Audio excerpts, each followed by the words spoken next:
देश के जाने माने महान उद्योगपति रतन टाटा नहीं रहे। भारत के रतन कहे जाने वाले दिग्गज उद्योगपति अरबपतियों में शामिल होने के बावजूद अपनी सादगी से हर किसी का दिल जीत लेते थे।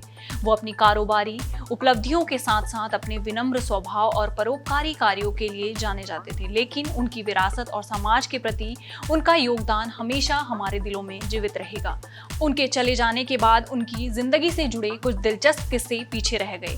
ऐसा ही एक किस्सा उनके कुत्ते से जुड़ा हुआ है। बात है 6 फरवरी 2018 की।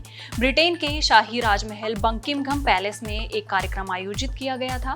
इस कार्यक्रम में ब्रिटिश के शाही राजकुमार प्रिंस चार्ल्स भारतीय उद्योगपति रतन टाटा को उनके परोपकारी कार्यों के लिए एक लाइफ टाइम अचीवमेंट अवार्ड देना चाहते थे। हालांकि रतन टाटा कार्यक्रम में नहीं गए। आपको ये जानकर हैरानी होगी, इसके पीछे की वजह कोई और नहीं, उनका कुत्ता था। भारतीय उद्योगपति सुहेल सेठ ने कुछ समय पहले दिल छू लेने वाला किस्सा बताया था।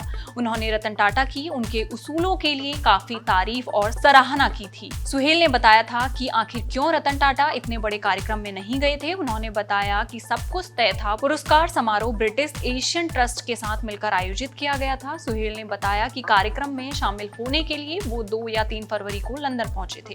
वो जब लंदन एयरपोर्ट पर उतरे तो ये देखकर हैरान थे कि उनके फोन पर रतन टाटा की 11 मिस कॉल पड़ी थी। वो इतने मिस कॉल देखकर थोड़े हैरान हुए। उन्होंने एयरपोर्ट पर अपना बैग पिक करने के तुरंत बाद उन्हें फोन मिलाया। उन्होंने रतन टाटा की बात को याद करते हुए बताया, उनके 2 कुत्तों टैंगो और टीटो में से एक काफी बीमार पड़ गया था। मुझे सही से तो याद नहीं कि उन्होंने दोनों में से किसका नाम लिया था, लेकिन कोई एक गंभीर बीमार था। उन्होंने मुझसे कहा कि मैं इसे इस बीमार हालत में छोड़कर नहीं आ सकता हूँ। मुझे ये बात सुनकर बहुत हैरानी हुई।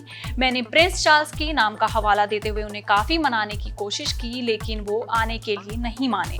टाटा अपना अवार्ड लेने उस कार्यक्रम में नहीं आए।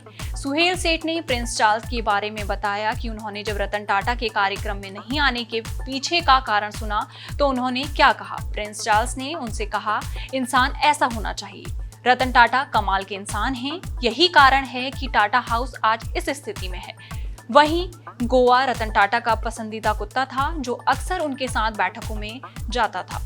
रतन टाटा ने एक बार कुत्ते के नाम के पीछे दिलचस्प कहानी साझा की थी। उन्होंने बताया कि वो एक बेसहारा छोटा पपी था। जब वो गोवा में मेरे दोस्त की कार में चढ़ गया और बॉम्बे हाउस तक आया, मैंने इसलिए ही उसका नाम गोवा रखा। उन्होंने न केवल व्यावसायिक दुनिया में अपनी पहचान बनाई, बल्कि पशु प्रेम और संवेदनशीलता के क्षेत्र में भी उनका योगदान अविस्मरणीय है। रतन टाटा का कुत्तों के प्रति गहरा प्रेम उनके व्यक्तित्व का ऐसा पहलू था जिसे शब्दों में बयां करना कठिन है, लेकिन उनकी ये भावनाएं हमेशा प्रेरणा स्रोत बनी रहेंगी। रतन टाटा ने टाटा ग्रुप के मुख्यालय बॉम्बे हाउस में कुत्तों के लिए विशेष व्यवस्था की थी। यहाँ कंपनी के कर्मचारियों और अन्य लोग आवारा कुत्तों का ख्याल रखते थे। रतन टाटा के निर्देश पर इन कुत्तों का खाना, पानी और सुरक्षित जगह मुहैया कराई जाती थी।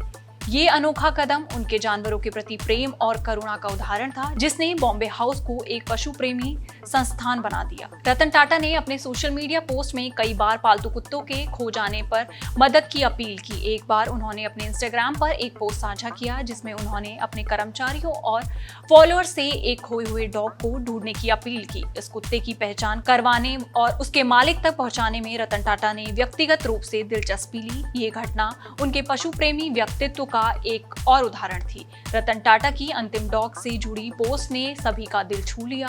इस पोस्ट में उन्होंने उन 4 डॉग्स और उनके मालिकों का धन्यवाद किया, जिन्होंने 7 महीने के बीमार कुत्ते के लिए रक्तदान किया था। ये घटना साबित करती है कि रतन टाटा ने अपने आखिरी समय तक डॉग्स के प्रति अपने प्रेम और कर्तव्य को निभाया। उनका ये प्रेम लोगों को हमेशा प्रेरित करता रहेगा।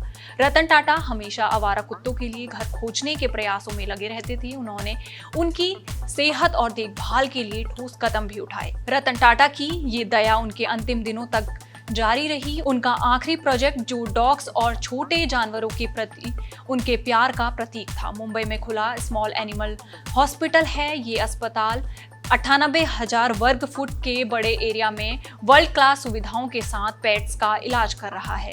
अस्पताल में 24/7 इमरजेंसी सेवाएं, आईसीयू और एसडीयू, क्रिटिकली बीमार और घायल जानवरों के लिए जीवन रक्षक उपकरण और एडवांस डायग्नोसिस्ट सुविधाएं जैसे सीटी स्कैन, एमआरआई, एक्सरे और अल्ट्रासाउंड उपलब्ध हैं।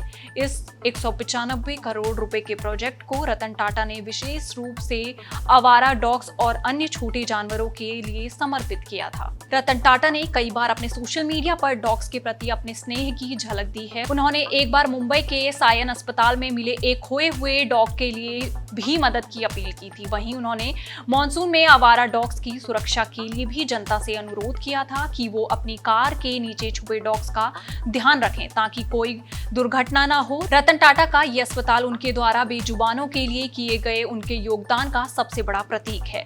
वो एक ऐसे व्यक्ति थे जिनका दिल हर जीव के लिए धड़कता था। इस घटना से ये साफ हो जाता है कि उनके लिए प्यार, करुणा और जिम्मेदारी की परिभाषा कितनी गहरी थी। उनकी ये कहानी आज भी हमें प्रेरित करती है कि जीवन में रिश्ते, प्रेम और संवेदनशीलता सबसे अधिक महत्वपूर्ण होते हैं। जानवरों के प्रति उनके अनूठे प्रेम की एक ऐसी कहानी है जो रतन के विरासत के अद्वितीय पहलू को दर्शाती है।